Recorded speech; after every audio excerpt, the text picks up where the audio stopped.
here with another daily draft wizard. Today, drafting for Eric, who reached out on Facebook. Thanks for reaching out, Eric. We're happy to provide some help. He is in a 12-man league, drafting from the 5 spot in a PPR league.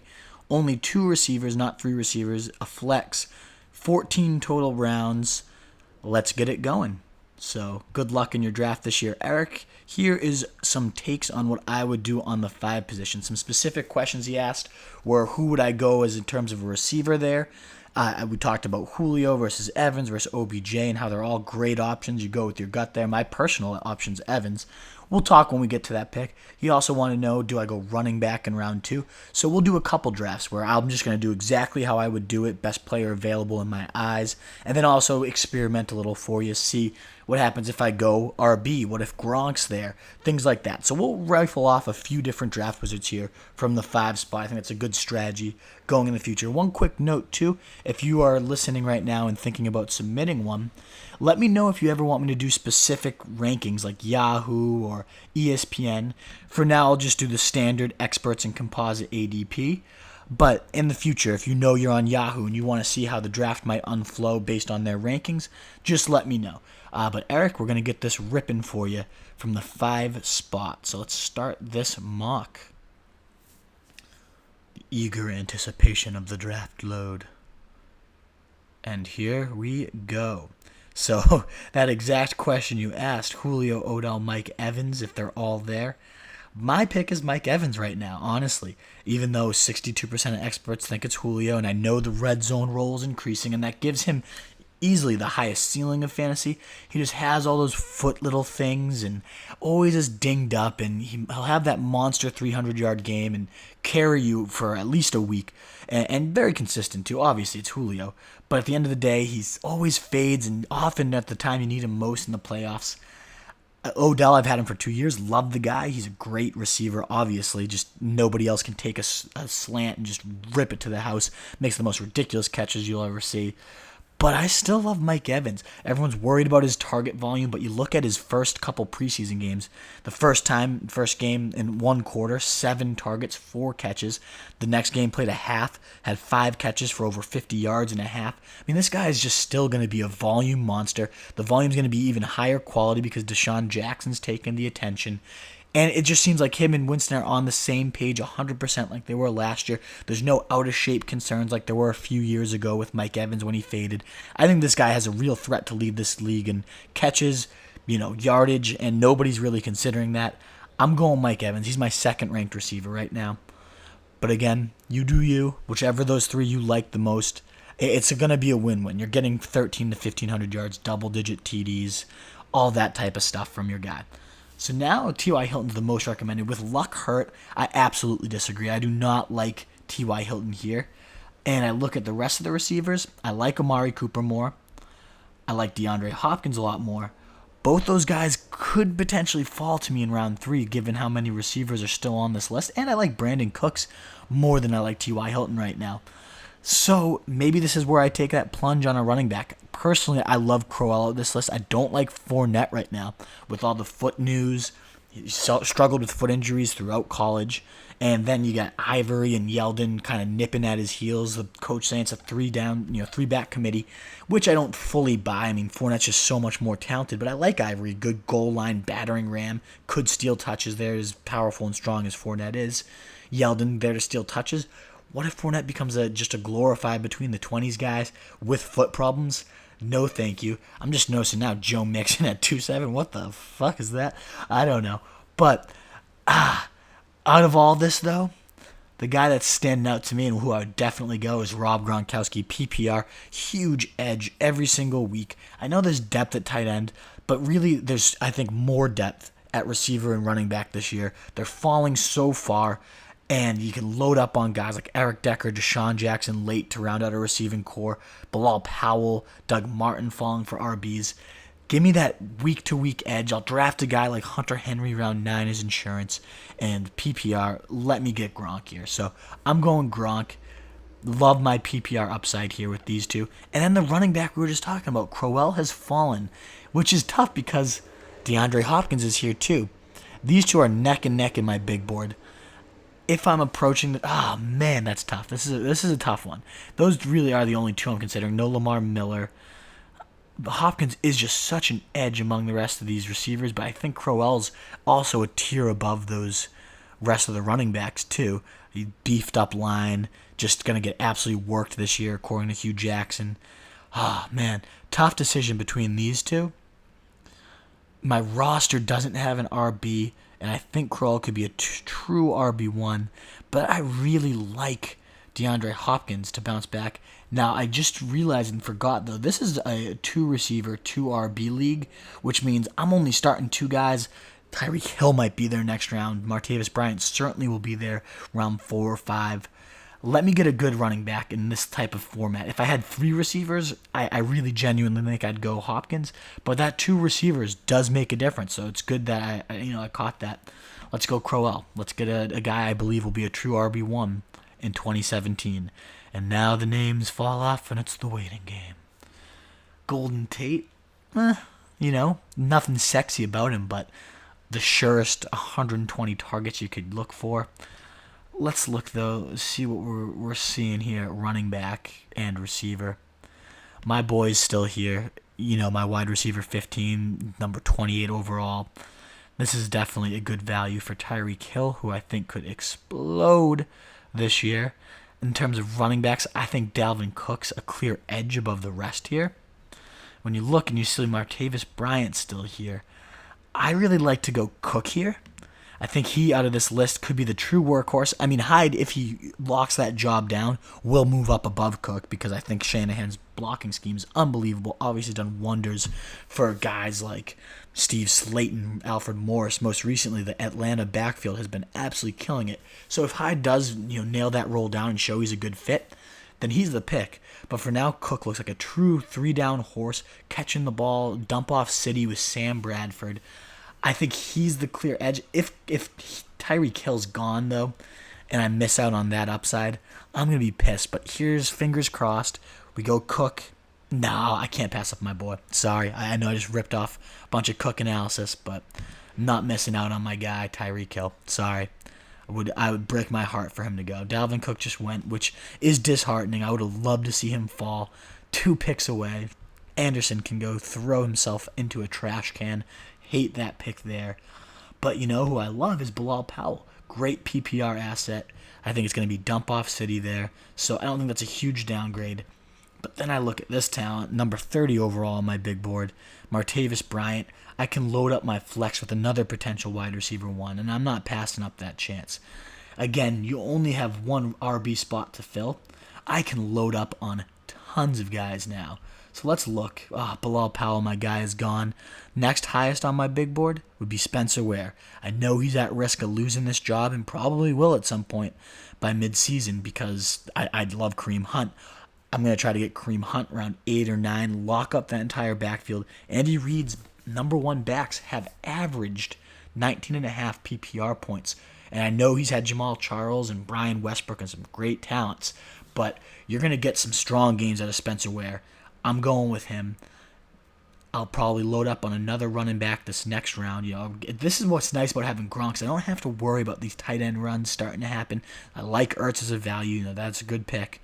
But I don't have to worry about it. Then a guy like Coleman, higher floor to balance out this risk of Ware and Crowell. I know what I'm getting with Coleman. He had 10 double-digit PPR games last year. Maybe even more, actually. I was thinking half PPR, so probably some more.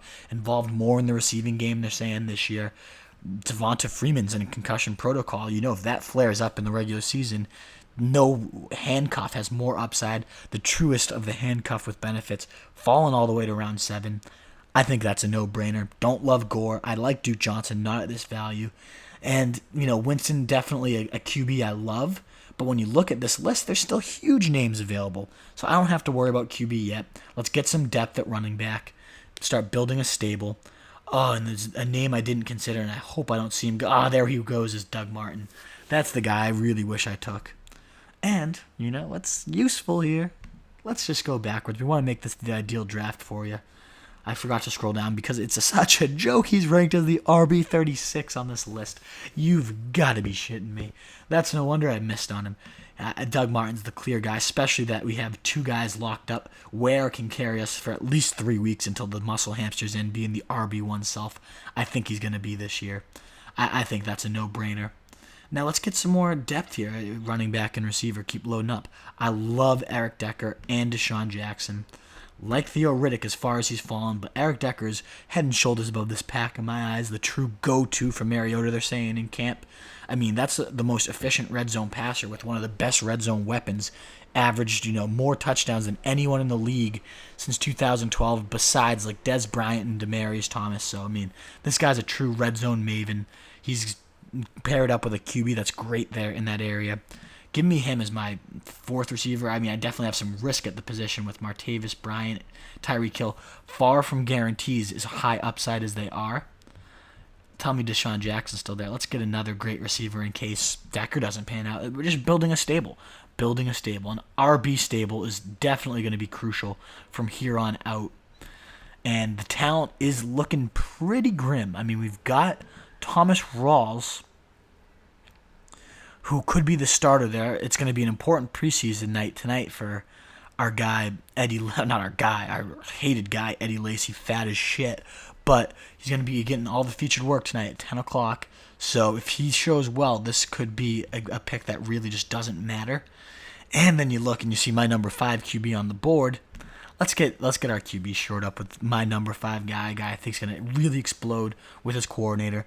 Plus, we now have Rawls falling to us on the back end. I know Jaquiz might make the most sense there because we have Doug Martin and he can start for us. But I'm going to probably play this lineup above Jaquiz, so I don't feel the need to absolutely reach for him. I think I got 3 games until Doug Martin comes back out of this stable I'm building right here. And now we've got our QB. Looking at a bench, and so PPR, Alvin Kamara, I love his value in PPR. Could be their Reggie Bush. No team throws to the running back more than the Saints. Every single year that's the case. Let's just double check. We got a target monster in Robbie Anderson falling here. Another guy I love, Kenny Golladay, Alvin Kamara. These are some of my latest penny stocks. Updating the list. Going to be updated for our new August update coming out. How many times can I say update in a row? But August update coming out in a week and a half or so. Just in time for you guys drafting after week 3 of the preseason. So be on the lookout for that. Those are 3 names definitely moving up on the penny stock list between Robbie Anderson, Alvin Kamara, Kenny Golladay. I mean, I like my receiver depth already, but I can't pass on a target hog like Robbie Anderson or a red zone maven like Golladay. So it's really become between these two, even though Kamara, I love the value he's presenting here. I wish he had a few more bench spots because there's plenty of talent still out there. Upside-wise, let's go for the ceiling of Robbie Anderson, even though, again, I love Kenny Golladay. That's a tough pick. But here we go. Great lineup. Now we're looking at, whatever this is. Let's go Patriots with those new corners, kicker defense. Love the Pats there. We'll get whatever kickers coming back to us. I hope it's Dustin Hopkins, my boy. And, usually Hopkins is my boy, but now I got to shot at Sebastian Janikowski. You kidding me? The fucking leg of all time has his testicles pierced. How can you pass that up? So we go Sebastian Janikowski. Round it out, and they give me a C-. I absolutely hate Draft Wizards grade-wise. One of the most useful tools out there, but this lineup is incredible. The depth is huge. They have these guys like Doug Martin and Eric Decker so low, so I'm drafting on my board, and Draft Wizards doesn't agree. But we'll see how that type of lineup does in the regular season. I would love this lineup going into a squad, season. But we'll mock again for you. So let's just run this one down. We got my QB5 up here. Absolutely love that. Derek Carr. We got Crowell, Spencer Ware.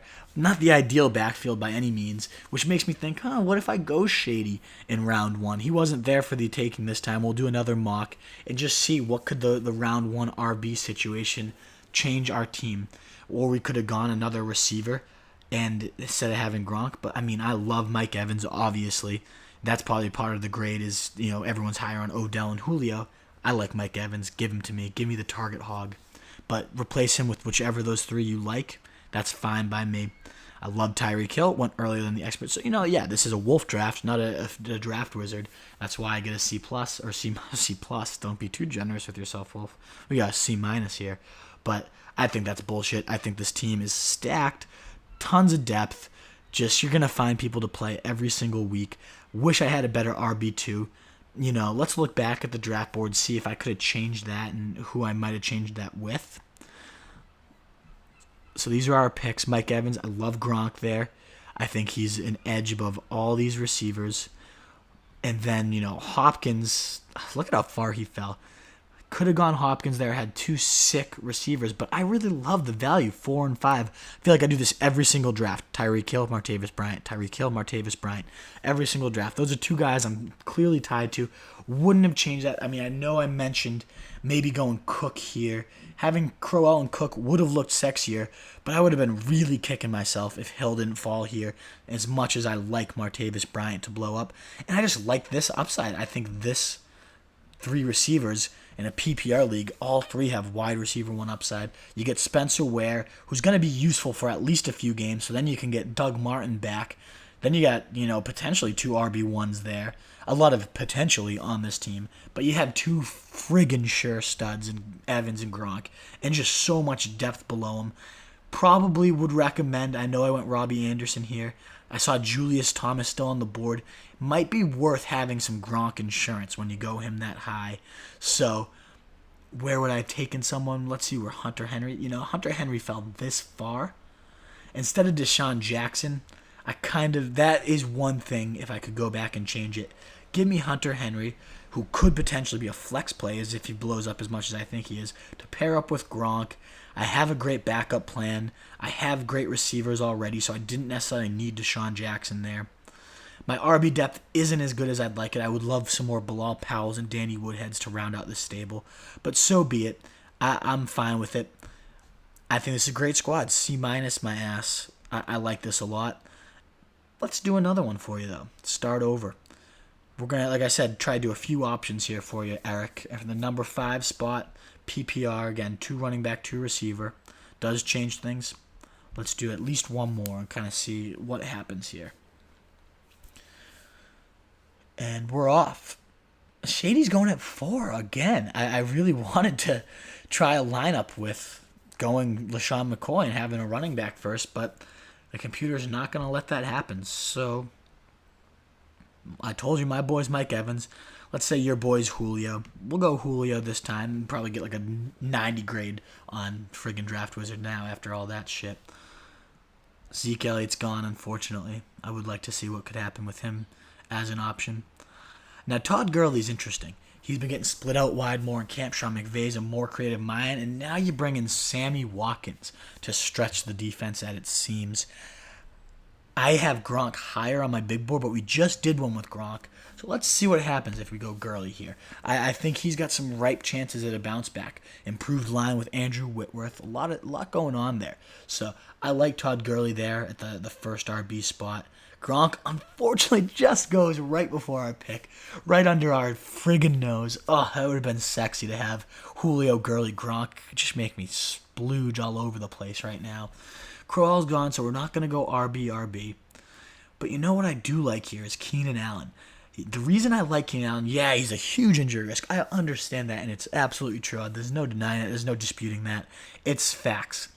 The thing with Keenan Allen, though, you can get Tyrell Williams in round 10, and everyone talks about handcuffs as the running back position. You can do it with wide receivers, especially like Keenan Allen. So if you lock me up, Phillip Rivers, number 1 target for the entire year, for now a third, Keenan Allen, the volume in the 3rd round, plus a round 10 price as insurance, and no, Tyrell Williams won't be Keenan Allen in his absence. But there's still some serious upside there. We call that a handcuff with benefits, folks.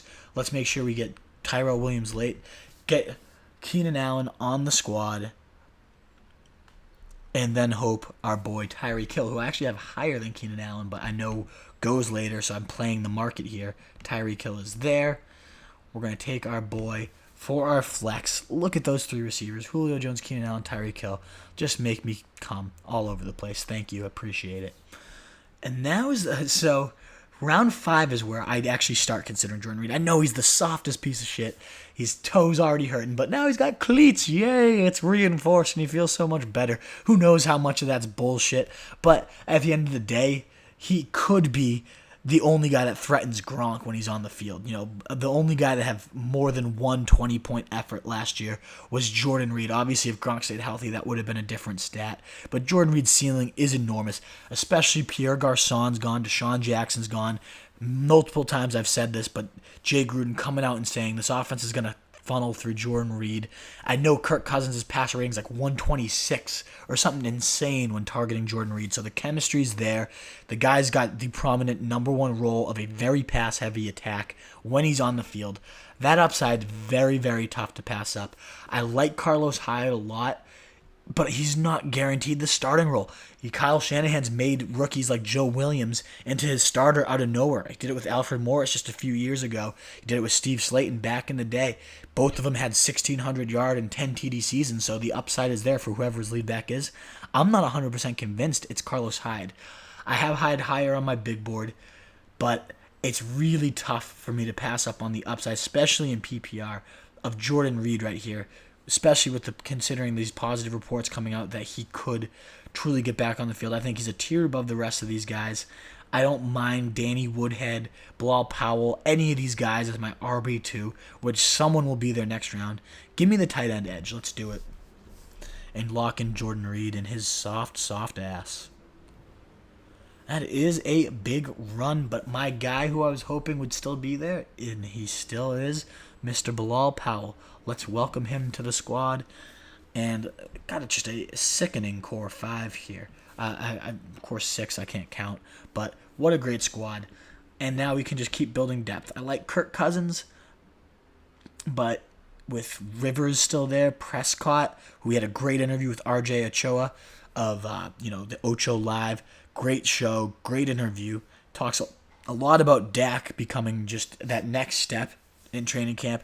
Has the team 100% behind him. So he's moved up in my rankings as a more dependable QB1.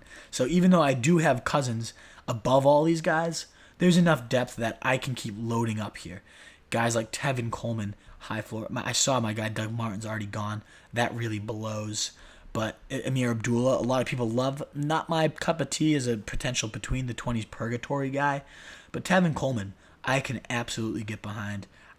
We got some of my favorite receivers in Deshaun Jackson, Eric Decker, Jeremy Maclin fallen.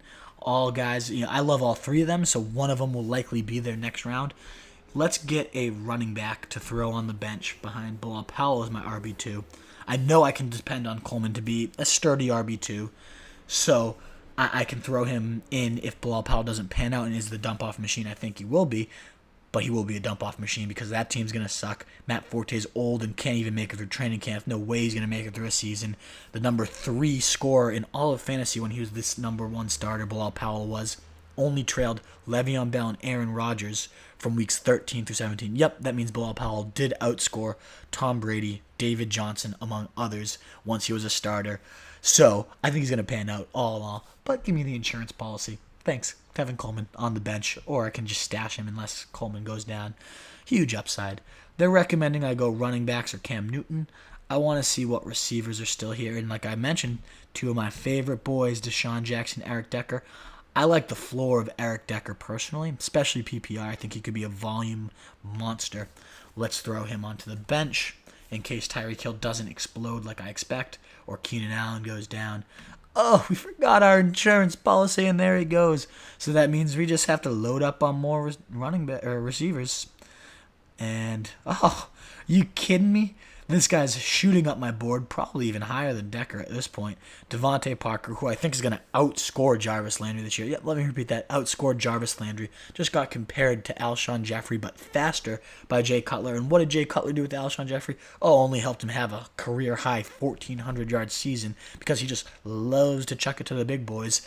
He's had 2 over 1,100 yard seasons with Cutler. Alshon did. So, I mean, Cutler loves to chuck it to those big boys. Devontae Parker, I was already saying, is the closest in that mold to what Cutler loves. So then to hear those words come out of the horse's mouth and to see it in action last night, 4 targets early on while Cutler was in the game for Parker. They connected on a 31-yard bomb. It had to get called back, unfortunately. So they only finished with 1 of 4 despite the volume there. They'll connect, they'll click. It was just good to see that, yes, Cutler's still targeting his number 1 big receiver mold guys. So, see you, Landry. Hello, Parker. I'm all in. Give him to me. And now some names right. Matt Forte, let me throw up. James White, a name I do absolutely love. Sad to see Derrick Henry go as well. One of the best bench stashes in the league. Potential to be a David Johnson type of boost if he ever takes over there. We got Rawls, who I like. I mean, we don't have a quarterback yet. And then still, all those guys I was talking about. Rivers, Prescott, Roethlisberger, Newton. No pressure whatsoever. Receivers at this point, throwing up into a barrel. Nothing I like here. Running backs, Rawls definitely the most upside as the potential starter. Shane Vereen, though, name I'm certainly considering. Joe Williams, Shane Vereen, let's go back to him, but he's definitely fallen onto the radar a bit more lately. They're talking about how, don't forget about Vereen, huge role, dependable throughout camp, third down guy for sure. Definitely like Vereen more than I like Mrs. DePaul Perkins. So, don't forget about Vereen in PPR leagues. Definitely a great name to watch. But give me the guy that's the potential starter. The guy who has 3 over 160-yard games and only 16 career starts.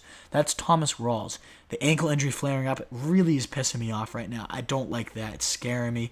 If Lacey looks good tonight, then that's going to scare me even more. So then I might look at like Jamal Charles, the aging wonder, who goes to Denver with Mike McCoy, could be that Woodhead role. If you're telling me Jacha gets 6 to 8 catches a game and is somewhat in Jacha form, I mean, that's just a dangerous combination. So, plenty of penny stocks. I still absolutely love at the running back position. I'm going to go Rawls. He's the highest on that list, even if that ankle thing is making me a little nervous here. And some of these names we just talked about are still there. No quarterbacks have left this list, so I'm still holding strong, not going quarterback. And let's get Jamal Charles on the bench. And now our bench is rounded out, so it's time to go. We have no other choice. I did not see... I'm going to revert this pick because there's a penny stock who I feel even better about, and that's Jamal Williams, more than Jamal Charles, because Montgomery's not showing great in pass protection and is dinged up. And I like Montgomery, so don't think of this me bashing Montgomery. But at the end of the day, Jamal Williams is showing better in pass protection. He's getting first-team reps this week. If he shows good in the preseason this week, he could really take over that role. So he's making me really nervous about Montgomery and becoming one of my favorite bench stashes himself, Jamal Williams. Make sure he's on that penny stock radar. And now, I don't have any more bench spots. Malcolm Brown, the LA Rams cuff. Well, I'm not going to cuff Todd Gurley with that type of garbage. I need a QB one. And now, the one thing that I might do differently here. Now, hear me out. I just talked up Jamal Williams, gave him a quick little blowy. But still, this late, if these type of QBs are falling, it might make more sense to get 2. Particularly getting Cam Newton and someone else. Because then you get the potential number 1 scorer in all of fantasy 2 years ago. Has his swag back by all accounts in camp. Gets 2 new great weapons in Curtis Samuel, one of them, but even more importantly, Christian McCaffrey, who is just an absolute monster. I absolutely love. Who just could work wonders for Cam Newton as a shorter dump off. Don't need to chuck it and take all those risks all day, Cam, and wait for the longer developing plays. Get it into Christian McCaffrey's hand and let him rip it for 15 yards all day, every day. I think that's going to be huge. And then you can pair it off with a guy like Phillip Rivers or Ben Roethlisberger. I have Roethlisberger higher, but Rivers to pair with Newton makes a lot more sense as just the higher floor option. Looked incredible his first preseason game, 5 of 6, moving that offense down the field. The release was incredible, how fast he was getting it. I have Keenan Allen as well, so I have that little hookup. Give me Phillip Rivers, Cam Newton. The floor-ceiling combination is huge. I'm going to have a top 5 scoring QB between those two guys.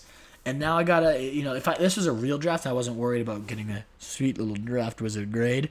I would just get like Ben Roethlisberger or somebody else and just stash up and load up the bench. I never really draft kickers and defenses unless I'm forced to. But let's look. I love the Patriots defense, love those new corners, so I'm gonna take them. Then we'll get whatever kicker falls back. Hopefully it's Seabass and the pierced testicles, and it is. Thank you. Let's see what we round out. Oh, B-. We're going up 10 points. Yay, thanks, Draft Wizard. I really appreciate your idiotic grades. I think this is a great squad. I love it. As much as I liked going Gronk early, getting Reed, who has just as much of a ceiling, even if his floor is lower, as low as Gronk's floor is, in round 5, that really changed the dynamic of the squad. I was able to get Julio, Keenan, and then have Tyreek as my third. Yeah, I think Tyreek's going to be a very dependable 2, if not explode and be a wide receiver 1. But if I can have 2 guys I know are going to be wide receiver 1s when they're on the field, then I have Tyreek Hill to balance that out. And then I load up because I know Keenan Allen's far from a sure thing and have these type of potential wide receiver 1s in Eric Decker, Devontae Parker all day, every day. No brainer.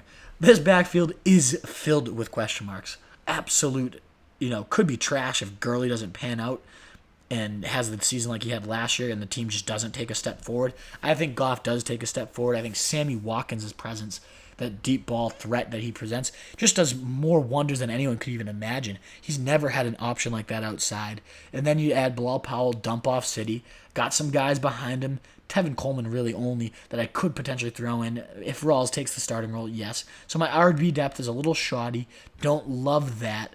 But at the end of the day, I think this is another great squad from the 5 spot. So, Eric, I hope both these drafts kind of illuminate to you some options you can go in your PPR league.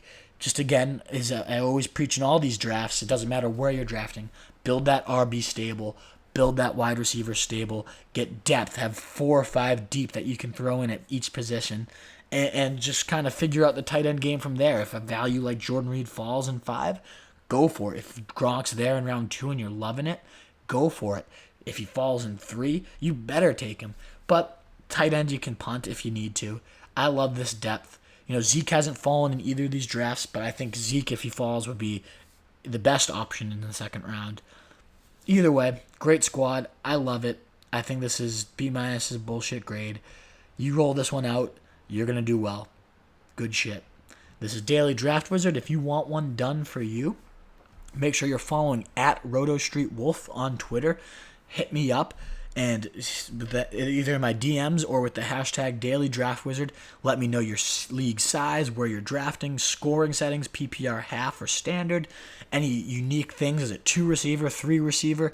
Is it a flex, a no flex, QB, super flex, 2 QB league, whatever it is. Let me know your settings. I love doing these Draft Wizards. I love doing them for you guys. Want to give you some potential options out there. And again, remind you that these grades don't mean anything. This is a great squad. If you roll this out in the season, you're going to do fine. Don't worry about the grades. Build that depth. Build the bench. Again, not going to earn you the best starting lineup grade from Draft Wizards. But again, that's a squad. So hit me up. If you want a request, I will just fill up my days, pull these out every single day for you guys. Daily Draft Wizard for Eric. Hope this helped you out, Eric. Let me know your feedback on the teams. If you want me to do a different variation of anything, would be happy to. But I think these are some great squads with some deep, deep positions at running back and receiver. Awesome stuff.